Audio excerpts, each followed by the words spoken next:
Gracias al gobernador, gracias secretario de Estado y a todos ustedes. Entiendo que voy a dar una primera introducción y después con Gustavo responder preguntas, que creo que puede ser lo más interesante. Yo estudié sobre la libertad desde que era muy joven, pero no la había conocido. Había estudiado teóricamente lo que era la libertad en los libros de economía.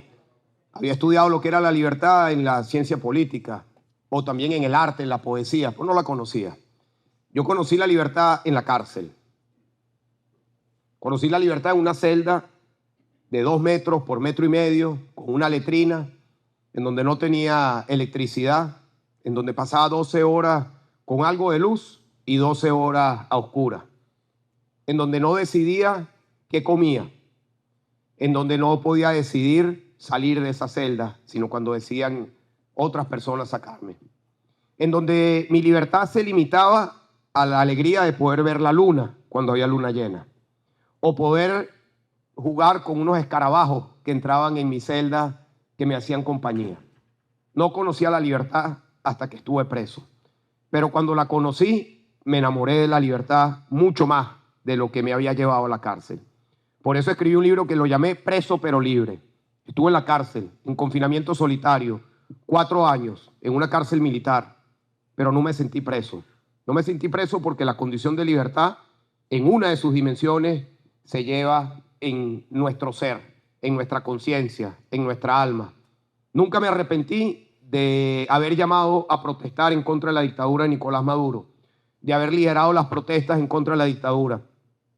Ni un solo segundo titubeé de lo que me había llevado a mí a la cárcel, primero, luego a casa por cárcel, luego nuevamente me llevaron a la cárcel militar, luego me llevaron a casa por cárcel, luego de casa por cárcel pude escapar con la colaboración de los militares y los policías que tenían la responsabilidad de mi custodia, y de allí fui a la Embajada de España, donde estuve 1 año y medio antes de escapar.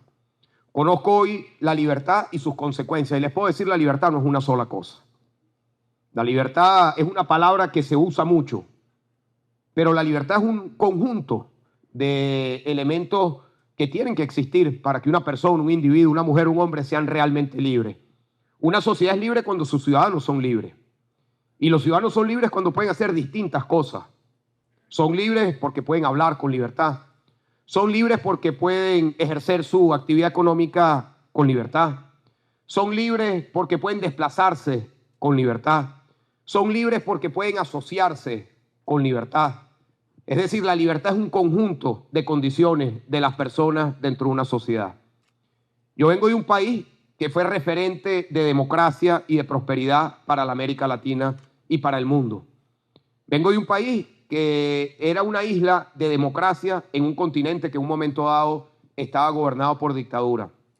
Vengo de un país que con sus problemas le pudo dar educación y salud universal a su población. Pero también un país que, como todo, se frustró y nos trajo un remedio que fue peor que esa frustración. Porque fue desde la frustración, desde el resentimiento, que llegó Hugo Chávez al poder, hace ya 24 años. Y ese resentimiento solo se ha profundizado. Y lo que fue un país próspero, democrático, hoy se ha convertido en una dictadura que ha empobrecido y ha destruido a nuestro país. Un país que fue la 4ª economía de Sudamérica, hoy en día el ingreso per cápita solo se compara con sus vecinos de Haití.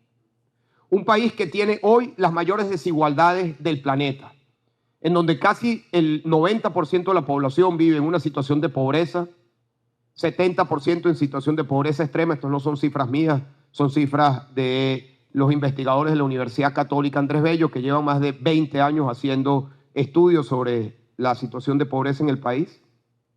Un país que hoy en día no le puede garantizar 3 comidas al día a su población, ni acceso a la luz eléctrica, ni acceso al agua potable, de donde una población de 30 millones de personas, 8 millones nos hemos ido a nuestro país. Cuando llegué a la cárcel en el 2014, éramos 500.000 venezolanos viviendo fuera de nuestro país. Hoy en día vamos a llegar a 8 millones a final del año 2023.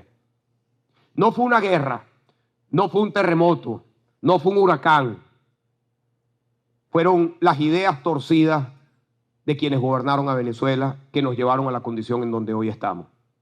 Y son unas ideas que se vendieron desde el resentimiento y desde promesas falsas. No la promesa de un mejor vivir, sino la promesa de una venganza. Un proyecto político que dividió y no unió, que buscaba divisiones entre unos y otros, entre ricos y pobres, entre clase media y los más empobrecidos, entre los indígenas y los que no, y los mestizos, entre el inquilino y el conserje, entre el conductor y el pasajero. División, división, división en todos los sectores. Atomizaron a nuestra sociedad y destruyeron el país. Eso es lo que ha sido la historia de Venezuela. Pero esa es una historia que le falta la parte más importante, que es mirar hacia adelante. Con todo lo que les he dicho, yo sigo siendo optimista de que vamos a salir de la dictadura. Le dedico mi vida a eso. Y entiendo hoy claramente, y por eso estoy aquí con ustedes en Puerto Rico, y por eso iré a los distintos lugares en donde pueda ir, entiendo que estos valores no tienen frontera. Me he encontrado con hermanas y hermanos del mundo, distintos a mí, con colores de piel distintos, unos blancos, otros amarillos, otros marrones, otros negros, con credos distintos, unos musulmanes, otros cristianos, otros judíos, con historias distintas, unos de Europa, otros de África, otros de América Latina, otros de Asia, otros del Medio Oriente. No podemos ser más distintos. Pero cuando nos ponemos a hablar de lo que ha sido nuestra lucha por la libertad, de cómo enfrentar las autocracias, es una misma historia. Con distintos tenores, con distintos idiomas, con distintas sutilezas en la experiencia, pero es la misma historia. Es la historia de quienes luchan por la libertad en contra de la autocracia. Lamentablemente hoy el mundo no tiene una trayectoria de casos exitosos de transición a la democracia, todo lo contrario. Hoy en día la autocracia viene en un auge de crecimiento en todo el mundo. Llevamos 17 años consecutivos de recesión democrática en el mundo. Es decir, 17 años en donde año tras año hay menos democracias en el mundo y en donde año tras año hay más autocracias en el mundo. Un problema que tienen las democracias por no tener la capacidad de defenderla y un problema que están sabiendo aprovechar las autocracias para extender un modelo que no es ideológico, porque es un modelo que une al Partido Comunista Chino con los mulas conservadores de Irán, con los supranacionalistas de Rusia. No es ideológico, no es de izquierda y de derecha. Es una alianza que va en contra de la democracia, que va en contra de los valores fundamentales que ha significado esa excepción en la historia de la humanidad que ha representado la democracia. Porque sí, ha sido la autocracia, la tiranía, la que ha gobernado la mayor parte de la historia de la humanidad. Y ha sido la excepción la democracia, pero esa excepción cada día se viene reduciendo más. Y si no se defiende y se promueve la democracia con vitalidad, con convicción, pues esa brecha se puede terminar cerrando y que la democracia termine siendo un ejemplo muy corto, como lo es la historia de la Atenas democrática, que no fue un periodo de más de 100 años, pero que lo tenemos como referencia de lo que fue el nacimiento de la democracia. Hoy tenemos la responsabilidad no de defender simplemente unas ideas desde lo teórico, sino desde la vitalidad, de convencerlas con emoción, con entusiasmo, con visión de futuro, con la convicción de saber que solo se podrá tener un mundo y una sociedad en donde se respeten los derechos humanos y en donde haya plena prosperidad económica si hay democracia. En los años 90 cayó el muro de Berlín y había quienes pensaban que era el fin de la historia. Francis Fukuyama, a quien conozco y hemos conversado, escribió un libro famoso, The End of History, el fin de la historia. Y en aquel momento había más de 70 nuevas democracias en el mundo. Y decía Fukuyama en aquel momento, lo que va a corresponder en los próximos años es que se dé una expansión de la democracia, de la mano con la economía de mercado. Y allí comenzó aquella idea en los años 90 del mundo globalizado, del Global Village, del Cozy Globalization, de darle la mano a China y a otros países autocráticos con la idea de que con una economía de mercado después habría trickle down democracy, que primero se expandería la economía de mercado y luego como consecuencia vendría la democracia. 30 años después sabemos que eso no pasó. 30 años después sabemos que China es capitalista que Rusia también lo es, pero que se han alejado más que nunca de la posibilidad de ser democracias respetuosas de la dignidad y los derechos humanos. Yo estoy convencido que hay un conflicto mundial, el más importante, la autocracia enfrentada a la democracia. Y ahí cada quien tiene que asumir su responsabilidad. Los países democráticos tienen que buscar cómo garantizar que las democracias le respondan a la gente. Porque no puede haber una democracia exitosa si no hay respuesta a los problemas de las grandes mayorías. La democracia no puede ser teórica. No se come 3 veces al día con la teoría del Estado de Derecho y con elecciones cada 4, cada 5 años.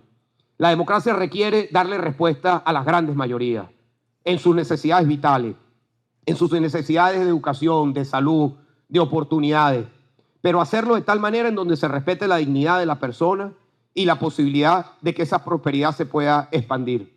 Y eso solo se puede hacer en un sistema democrático y de una economía que brinde las oportunidades para todos. Tienen que asumir la responsabilidad quienes gobiernan en democracia de gobernar mejor.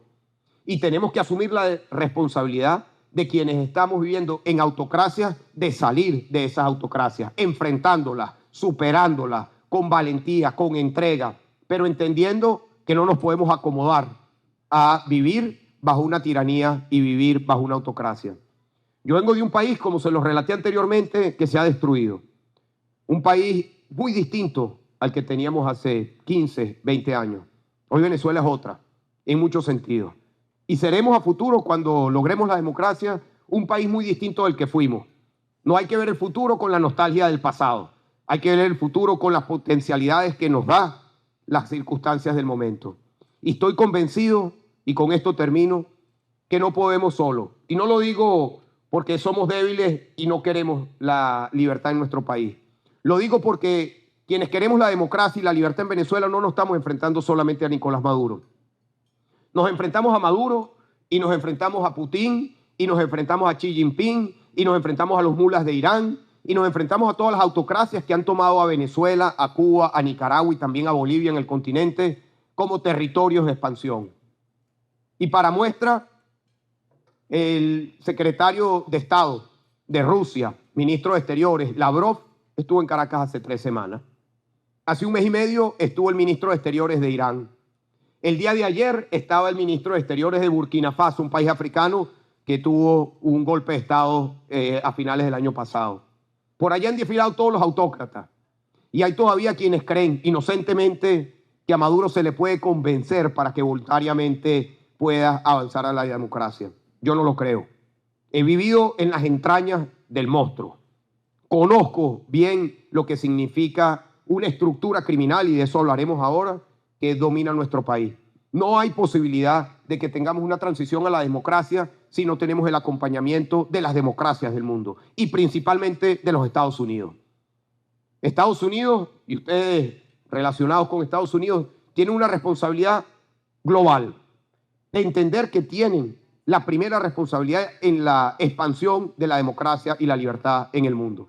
Y eso lo tienen que asumir quienes gobiernan ese gran país que es los Estados Unidos, y también la opinión pública, también el sector privado, también el sector universitario. Porque una visión aislacionista de que los Estados Unidos puede simplemente separarse del mundo y que en el mundo puedan haber auges de autocracias y que puedan crecer la influencia china, rusa, en América Latina, en África, va a cambiar a los Estados Unidos. Es un conflicto global y es un conflicto que requiere del compromiso y de la entrega de todos quienes entendemos que estos valores no son teóricos, que estos valores no tienen frontera y que estos valores nos tienen que llenar, y con estos términos sí, de entusiasmo y de la alegría de saber que estamos del lado correcto de la historia. Muchas gracias.